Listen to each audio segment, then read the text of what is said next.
여러분 반갑습니다. 회계를 좋아라는 김준우입니다. 재무회계 이론 파트 학습 진행하고 있고요. 지난 시간까지 저희는 회계 기본 개념과 재무제표의 특성에 대해서 학습을 마무리하였습니다.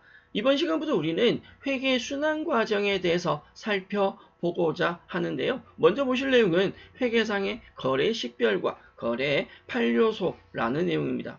회계의 목적이 재무정보 이용자들에게 의사결정 시에 필요한 유용한 정보를 제공하는 것이다 라고 우리가 앞서 학습을 했었는데, 기업에서 발생하는 일반적인 경제적 사건, 그걸 우리는 회계상 거래라고 합니다. 기업에 경제적 사건이 발생했을 때 우리가 그걸 어떻게 식별할 것이냐, 그리고 그걸 어떻게 회계 정보로 표현할 것이냐라는 회계의 가장 핵심적인 출발선에 있는 내용이다 라고 설명드릴 수 있겠습니다. 회계 순환 과정으로 정리를 하고 있지만 회계 업무의 가장 첫 번째 출발점이다 라고도 앞서 설명드린 회계상 거래에 대한 내용, 거래 8요소에 대한 내용 지금부터 만나 보도록 할 텐데, 이번 시간 내용이 굉장히 중요한 게 뭐냐면 회계의 기본 개념이나 재무제표 이해는 회계의 전반적인 원론에 대한 내용이었다라고 한다면, 오늘 이번 시간 여러분들과 제가 만날 내용은 앞으로 우리가 학습할 회계에 대한 기본적인 흐름, 회계 처리에 대한 가장 핵심적이고도 기초적인 내용이다라고 이야기를 할 수 있습니다. 이 거래에 대한 내용이 정확하게 정리가 된다라면 회계 처리는 다소 조금 쉽게 접근하실 수도 있을 거고요. 반대로 거래에 대한 개념이 잡혀지지 않는다면 회계 처리는 굉장히 어려워질 수밖에 없습니다. 자, 우리에겐 집중이라는 단어가 필요한 시점이다 라고 얘기 드리고 회계상 거래 식별 관련된 내용 학습해 보도록 하겠습니다. 먼저 회계상 거래가 무엇이냐라는 것부터 설명을 한번 해볼 텐데, 거래의 일반적인 의미는 사고, 파는 것이라고 할 수 있습니다. 다만 회계상 거래는 다소 다르게 표현될 수 있습니다. 회계상 거래는 기업의 경영 활동에 있어서 자산, 부채, 자본, 그리고 비용 수익의 증가와 감소 등의 변화를 가져오는 것을 회계상 거래라고 이야기를 합니다. 앞서 말했듯이 일반적인 의미에서의 거래와 회계에서 이야기하는 회계에서 표현되는 거래라는 의미가 조금 다를 수 있다라는 건데, 우리가 회계상에서 거래라고 이야기하는 걸 한마디로 정리하면 자산, 부채, 자본의 증가 변화, 여기는 비용과 수익까지 포함을 합니다. 다시 하면 경제적 사건이라고 부르는 기업에서의 회계상 거래라고 하는 건 자산, 부채, 자본이 변했다. 그렇다면 어떤 자산이, 어떤 부채가, 어떤 자본이 변했는지를 확인해야 되고요. 여기는 비용과 수익도 포함을 한다라는 건데, 결과론적으로 말해서 거래가 발생했다라고 하면 우리는 뭐라는 걸 해야 되냐면 자산, 부채, 자본, 비용, 수익이 변했으니까 뭐가 얼마나 변했는지를 확인해서 기장이라는 걸 해야 됩니다. 기장은 장부에 기록을 한다라는 의미로 이해를 해 주셔야 됩니다. 그렇다면 거래가 발생했다라면 기장이라는 거, 내가 뭔가를 해야 되는 일이 발생한다는 거고, 회계상의 거래가 아니다, 자산, 부채, 자본이나 비용, 수익의 증감이 없다라고 한다면 나는 할 일이 없다, 아무것도 하지 않아도 된다라는 거죠. 앞서 말한 거래의 전제적인 조건을 우리는 경제적 사건이다 라고 표현을 합니다. 기본적으로 회계상의 거래인 것과 회계상의 거래에 해당되지 않는 것은 어느 정도 구분하실 수 있으셔야 되는데요. 회계상의 거래에 해당된다, 여기 나오는 내용들인데 이걸 외우셔야 되는 건 아닙니다. 다만 이런 내용들처럼 자산, 부채, 자본 혹은 비용과 수익의 증감이 발생할 수 있는 거래는 거래이다, 할 수 있는 내용은 거래이다 라고 표현을 한다면, 반대로 자, 첫째, 직원을 채용한다. 직원을 채용한다고 해서 자산, 부채, 자본, 비용, 수익이 발생하거나 변하지는 않습니다. 또한 담보를 제공한다. 원재료나 상품 등의 주문 비롯한 각종 주문, 우리가 어떤 상품을 혹은 원재료를 매입한다라고 계약만 체결했다 혹은 주문만 했다, 이건 거래가 아니다라는 거죠. 계약을 체결하고 돈을 지급하거나 주문한 자산이 회사에 도착하거나 이런 형태가 되어져야 거래다. 앞서 말했듯이 계약, 계약으로만은 거래로 인식할 수 없습니다. 다만 계약금을 주고받는다라고 한다면 그건 거래가 되지만 계약했다고 해서 장부에 기록할 내용이 생기지는 않는다라는 거죠. 회계상 거래에 해당되는 것을 정리하는 것이 아니라 우리는 회계상 거래에 해당되지 않는 것을 정리할 수 있으셔야 됩니다. 회계상 거래이다 혹은 회계상 거래가 아니다라고 하는 건 반드시 핵심적인 내용은 이 내용이죠. 자산부채 자본 비용 수익의 증감이 발생하느냐 하지 않느냐. 자산부채 자본 비용 수익이 변하면 거래가 되고 변하지 않는 것은 거래가 아니다라고 이야기를 드릴 수 있고요. 자, 그와 관련된 예제 문제 한번 보죠. 7개 예제가 나오는데 이 중에 회계상 거래인 것도 있고 회계상 거래가 아닌 것도 있습니다. 회계상 거래라는 말은 자산부채 자본이 변했다. 비용 수익이 증감이 발생한다. 이건 거래가 되고 그것이 아닌 것, 거래가 아니다라고 이야기를 했습니다. 먼저 1번 현금 50만 원을 출자해서 영업을 개시한다. 자, 우리가 현금 50만 원을 가지고 장사를 시작한다라는 거예요. 그러면 우리 회사에 현금 50만 원이라는 현금이라는 자산이 증가하게 되죠. 이는 회계상 거래가 맞습니다. 기장을 회계 처리를 하셔야 되시고요. 현금이 증가하면서 영업을 개시함 이 경우는 자본금이라는 계정으로 회계 처리를 하게 됩니다. 2번 회계상사에 상품을 판매하기로 하고 뭘 체결했다? 계약만 체결했다. 우리가 계약을 체결한 건 거래가 아니다라고 했습니다. 물론 계약을 체결하고 계약금을 지급했다라면 그건 거래가 되지만 단순하게 계약만 체결한 것은 거래가 아닙니다. 3번 화재로 인해서 화재가 중요한 건 아니고요. 화재로 인해서 창고, 건물이 소실되었다. 건물이란 자산이 있는데 화재로 인해서 건물이란 자산의 가치가 줄어들게 되죠. 자산이 감소하기 때문에 이는 거래로 인식을 합니다.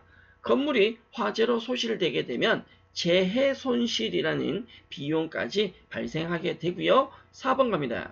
급여 200만 원을 준 게 아니라 주기로 했어. 주기로 했다. 아직 준 건 아닙니다. 주기로 하고 종업원을 채용만 했다. 이 종업원이 출근한 것도 아니고 일을 한 것도 아니고 급여를 먼저 준 것도 아니죠. 이는 회계상 거래에 해당하지 않습니다. 결론은 자산부채 자본이 변하지 않는다라는 거죠.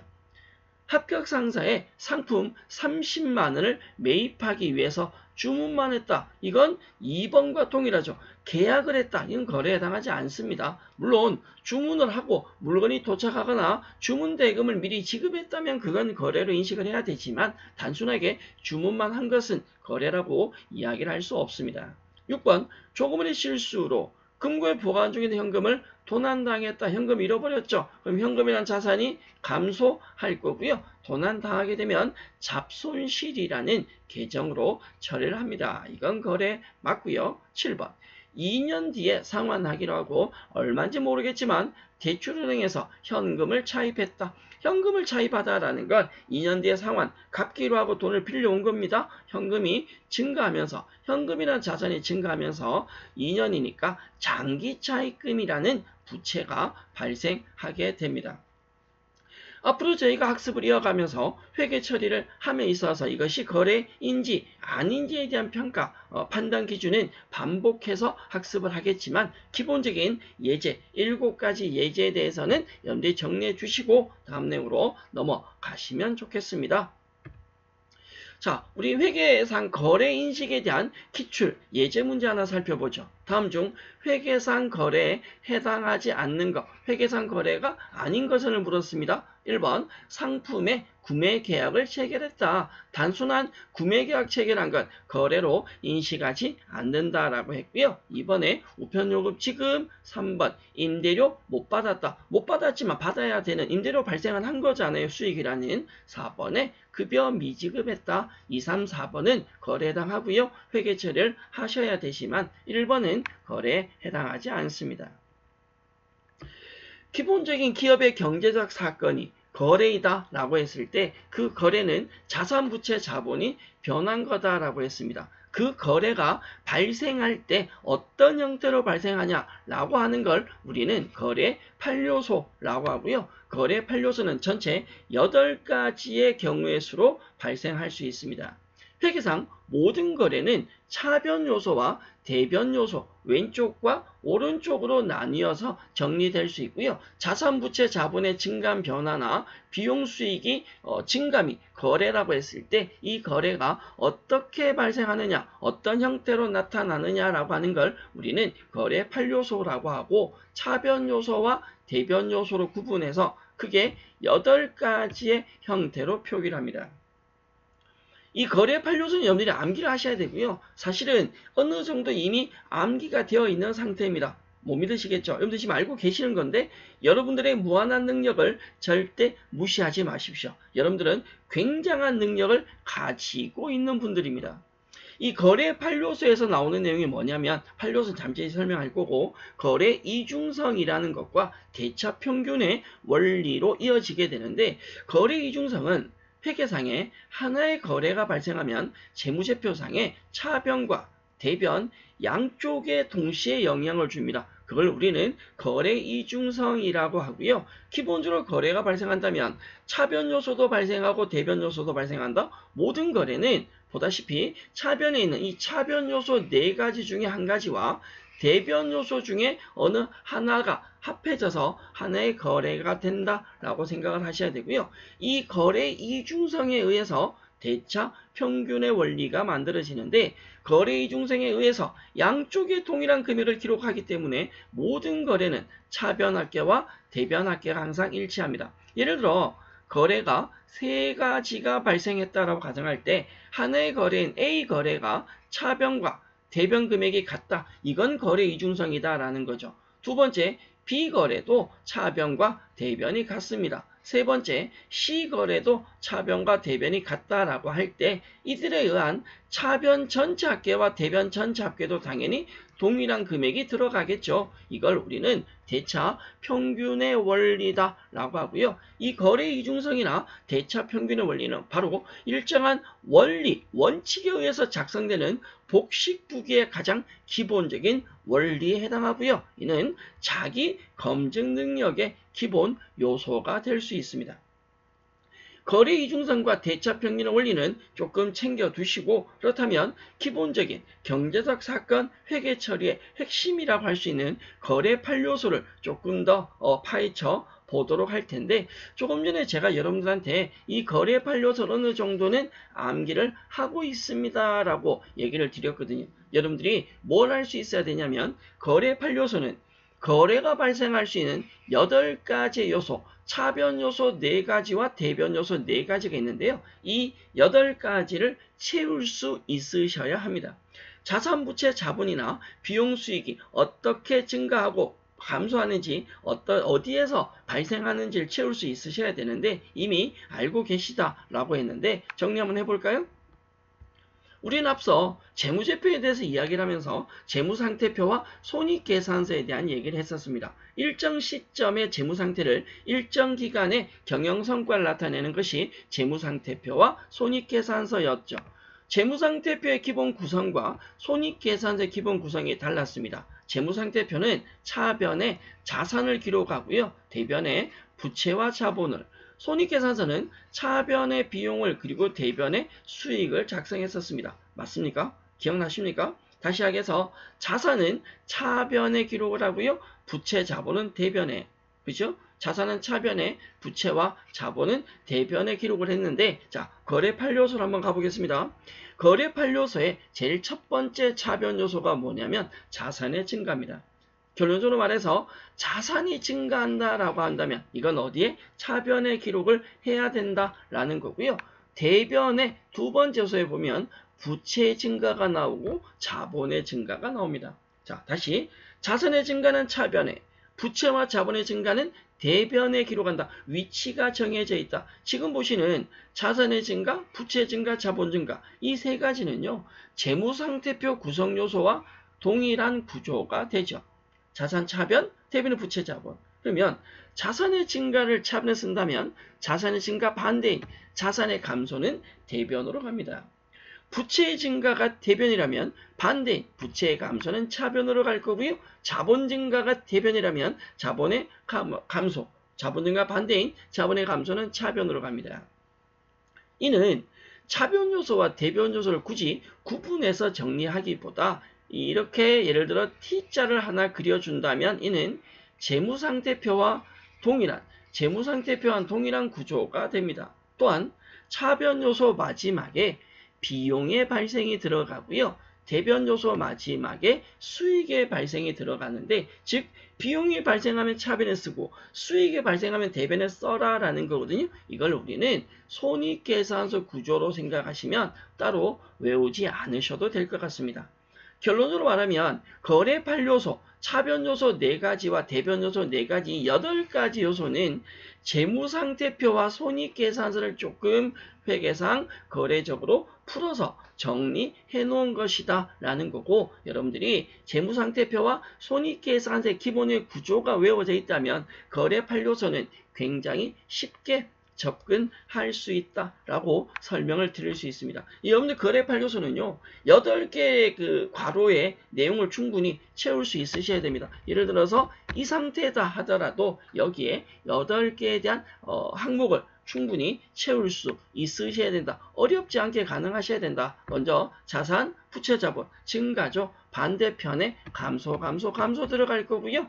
비용과 수익의 발생이 차변과 대변에 자리 잡게 될 겁니다. 앞으로 회계 처리함에 있어서 이 거래팔 요소는 굉장히 중요하다라고 앞서 얘기를 드렸습니다. 자, 예를 들어 자산의 증가와 수익이 발생하는 거래가 있고, 또한 자산의 증가와 비용이 발생하는 거래가 있다라고 한번 가정해 보겠습니다.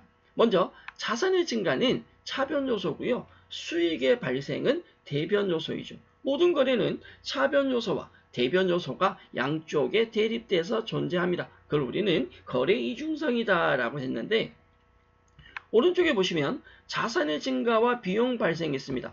자산의 증가는 차변 요소이고 비용의 발생도 차변 요소이죠. 분명히 모든 거래는 차변과 대변에 존재한다. 거래 이중성. 그렇다면 왼쪽에 나와 있는, 좌측에 나와 있는 자산의 증가와 수익의 발생은 거래 이중성에 해당이 되지만, 우측에 있는 자산의 증가와 비용의 발생은 거래 이중성에 해당되지 않습니다. 이런 경우는 동일한 차변 요소만 나오거나 동일한 대변 요소만 나오는 건 회계상에서 발생할 수 없다라는 거죠. 모든 거래는 차변 요소와 대변 요소가 양쪽에 동일한 금액으로 대립되어서 존재하게 됩니다. 거래팔 요소에 대한 기출, 예제 문제 확인 하나 해볼까요? 다음 중 거래에 대한 결합관계, 이 거래 결합관계라는 말은 차변과 대변에 들어가는 거래팔 요소를 이야기를 합니다. 앞서 얘기 드렸듯이 거래 기본적인 8요소, 차변 요소 4가지, 대변 요소 4가지는 여러분들이 채울 수 있으셔야 된다라고 얘기 드렸는데, 이제 보기 1번에 보면 자산의 감소는 대변 요소죠? 대변 요소고요. 그리고 대변의 자산의 증가는 차변 요소가 맞습니다. 그렇다면 자산의 감소와 자산의 증가가 차변과 대변으로 나올 수 있느냐? 나올 수 없다라는 거죠. 반대가 돼야 되죠. 차변에 자산의 감소가 아니라 증가가 들어가야 되고요. 대변이 자산의 증가가 아니라 자산의 감소가 들어가야 맞습니다. 문제 답은 1번입니다. 재무상태표와 손익계산서가 있을 때 앞서 자산부채 자본과 비용 수익을 보셨는데, 우리가 재무상태표에 대한 개정, 손익계산에 대한 개정을 조금 더 디테일하게 정리 한번 해보죠. 예를 들어 재무상태표 개정의 기입 규칙이다 라고 한다면 자산도 있고 부채도 있고 그리고 자본도 있습니다. 자산, 부채, 자본의 원래 위치가 다르죠. 자산의 원래 위치는 차변이고 부채와 자본의 원래 위치는 대변이었습니다. 따라서 자산은 차변의 증가가 기록이 되고 감소 요소가 기록이 되셔서 잔액은 차변에 남게 됩니다. 더불어 부채는 대변의 증가 요소가 기록되고 차변의 감소 요소 기록되어서 잔액이 대변에 남을 거고요. 자본은 역시 대변 증가와 차변의 감소가 기록되어서 잔액이 대변에 남을 겁니다. 자산과 부채, 자본의 자기 자리는 정해져 있다. 이 잔액적인 금액이 증가 감소를 통한 결론적인 잔액적인 금액이 기본적으로 재무상태표로 가게 되고요. 반대로 손익계산서는 비용은 차변에 발생합니다. 대변에 소멸될 거고요. 수익은 대변에 발생하고 차변으로 소멸됩니다. 비용은 잔액이 차변에 남을 거고 수익은 잔액이 대변에 남을 겁니다. 자산부채 자본의 잔액 금액을 가지고 와서 재무상태표를 만들게 되고요. 비용 수익의 잔액 금액을 가지고 와서 손익계산서를 만들게 됩니다. 손익계산서상에서는 비용과 수익의 금액을 비교해서 단기순 이익이나 단기순 손실을 계산하게 되죠. 지금 보시는 재무상태표 개정의 기입규칙이나 손익계산서 개정의 기입규칙을 반드시 아셔야 되는 건 아니지만 이건 재무상태표와 손익계산서에 대한 기초적인 내용이고 이 내용이 바로 거래 8요소와 연결된다라고 생각을 해주시면 됩니다. 더불어 재무상태표 개정은 자산, 부채 자본이 증가 감소가 차변 요소와 대변 요소로 정해져 있다라고 한다면 지금 굉장히 어려워 보이지만 어려운 거 아니고요. 이 거래 8요소, 자산, 부채 자본에 대한 거래 8요소를 정리해 놓은 겁니다. 예를 들어 자산 계정은 원래 자기 자리 차변이니까 차변에 증가 기록되고 대변에 감소 기록된다 이 말이고요. 그 잔액은 차변이 되는 거죠. 부채 자본도 같은 형태로 보시면 되겠고요. 재무상태표 개정 기입이 그렇다면 손익계산서 개정도 똑같다. 비용은 차변이 자기 발생 자리가 수익은 발생 자리가 대변이죠. 이걸 거래 8요소적으로 본다면 차변의 비용의 발생, 대변의 수익의 발생이 기입된다라고 이야기를 할 수 있습니다. 우리가 굉장히 많은 얘기를 하고 있지만 결론은 재무상태표와 손익계산서 그리고 거래 8요소에 대해서 반복적으로 이야기를 하고 있다라고 설명을 드릴 수 있어요. 자, 이 부분이 굉장히 중요한데요. 다음 개정에 차변과 대변의 증가나 감소 또는 발생, 소멸을 써넣으라고 이야기를 했습니다. 이건 여러분들이 개정 과목에 대한 이해가 반드시 되셔야 됩니다. 무슨 말이냐면 특정 개정에 차변이나 대변에 증가 감소를 쓴다라는 말은 그리고 발생소멸을 쓴다라는 말은 거래 8요소를 정리를 해보라라는 내용인데 이 증가 감소와 발생소멸은 다릅니다. 우리가 증가와 감소, 증가하고 감소된다라는 말은 자산부채 자본의 표현을 하는 용어고요. 발생과 소멸이라는 건 비용과 수익의 표현을 하는 건데 자, 좀 이상합니다. 왜 자산부채 자본은 증가 감소라고 하고 왜 비용 수익은 발생 소멸이라고 하느냐라는 걸 궁금해 하셔야 돼요. 자, 궁금해야 됩니다. 모든 학습의 출발점은 궁금하다. 궁금한 거에서 학습이 출발하고 학습의 효과가 극대화될 수 있습니다. 그러나 오늘 저는 이 설명을 하지 않을 겁니다. 일단 오늘 우리는 자산부채 자본은 증가 감소다 라고 정리할 거고 비용 수익은 발생 소멸이다 라고 정리를 하고 넘어갈 거고요. 좀 뒤쪽에서 왜 그런지는 자연적으로 여러분들이 정리가 될 겁니다. 한번 더 해보죠. 거래 8요소도 보면 자산부채 자본은 증가 감소로 정리가 되어 있고요. 비용과 수익은 발생으로 발생의 반대는 소멸이다 라고 이야기를 할 수 있는데 자산부채 자본은 증가 감소로 표현을 하고 비용 수익은 발생 소멸이다 라고 이야기를 할 거고 자세한 내용은 뒤에서 만나도록 하죠. 그렇다면 문제 풀어보겠습니다. 현금에서부터 외상매입금, 상품, 자본금, 임대료, 급여, 단기차입금, 외상매출금, 미지급금, 바드럼, 임차료, 비품이라는 12개의 개정 과목이 있는데요. 여러분들은 뭐부터 할 수 있어야 되냐면 여기에 증가 감소나 발생 소멸 쓰는 건 1차적인 내용이 아닙니다. 그건 2차적인 내용입니다. 뭐가 되어야 되냐면 이 개정 과목들이 자산인지 부채인지 자본인지 비용인지 수익인지를 이야기할 수 있어야 됩니다. 여러분들이 아버지를 부르지 못하는 홍길동만 슬픈 거 아닙니다. 여러분들이 자산을 자산이라 부채를 부채라 자본을 자본이라 비용을 비용이라 수익을 수익이라고 부르지 못하는 것도 굉장히 슬픈 일입니다. 그래서 이 내용을 정리하기 위해서는 우리가 앞쪽에서 살펴본 자산, 부채, 자본에 대한 비용, 수익에 대한 개정 과목이 반드시 먼저 정리가 되어 있어야 됩니다. 개정 과목이 정리가 되지 않으면 회계는 어려워질 수밖에 없습니다. 자, 순서대로 가죠. 현금이라는 게 있는데 현금은 자산이죠. 현금은 자산이고요. 외상매입금, 상품 등을 외성으로 매입했을 때 작성되는 계정 과목인 외상매입금은 부채입니다.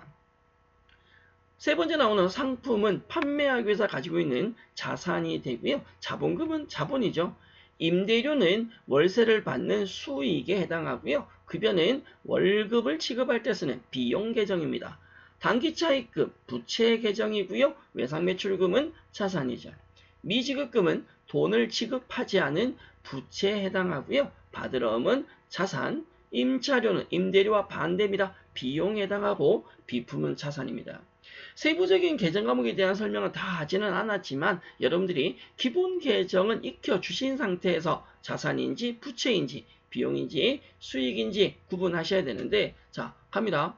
자산 부채 자본은 증가와 감소가 될 거고 비용 수익은 발생 소멸이 되는데 예를 들어서 자산을 먼저 정리해 본다면 자산이라는 계정의 원래 자리는 차변입니다. 그렇죠? 자기 자리가 따라서 차변의 증가가 기록될 거고 대변의 감소가 기록이 될 겁니다.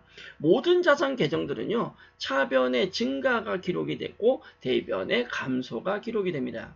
또한 부채는 원래 자기 자리가 대변이죠. 따라서 대변의 증가 요소 기록이 되고 차변의 감소 요소가 기록이 될 겁니다. 부채 계정들은 대변의 증가와 차변의 감소가 기록이 되는데 이는 거래팔 요소의 자산 증가 감소, 부채 감소와 부채 증가 이 내용을 그대로 옮겨서 정리가 되어 있다라고 생각하시면 되고요. 자본금 나오는데 자본은 부채와 동일하죠. 대변 중심이니까 대변의 증가와 차변의 감소가 기록이 될 겁니다. 비용부터 먼저 보시죠. 급여도 비용이고 임차료도 비용인데 비용은 차변이 자기 자리가 손익계산서 생각해 보시면 됩니다. 차변이 자기 자리가 되기 때문에 차변의 발생과 대변의 소멸을 작성하게 됩니다. 비용은 차변이 자기 자리, 자기 중심이라면 반대로 수익은 차변이 아니라 대변이 자기 중심이죠. 따라서 수익은 대변의 발생 요소가 기록이 되고 차변의 소멸 요소가 기록이 되게 됩니다. 지금 우리가 보신 내용은 회계적으로 제가 굉장히 중요하다라고 얘기를 드렸어요. 근데 여기에 증가 감소나 발생 소멸이라는 용어는 사실은 이게 핵심이 아닙니다. 증가 감소나 발생 소멸은요. 거래팔 요소만 익힌다면 충분히 정리될 지금 거래팔 요소를 그대로 옮겨놓은 것 뿐이니까 다만 뭐냐 계정 과목을 봤을 때 이들이 자산인지 부채인지 자본인지 비용인지 수익인지 그게 더 중요하고 그게 더 핵심적이다 라고 생각하셔야 됩니다. 계정 과목을 빨리 익혀 주셔야 합니다. 자 마무리 지어보자면 어떤 계정은요 이렇습니다. 어떤 계정은 T자 이렇게 했을 때 어떤 계정은 차변이 중심이고 어떤 계정은 대변이 중심이다 라고 이야기를 할 수 있죠.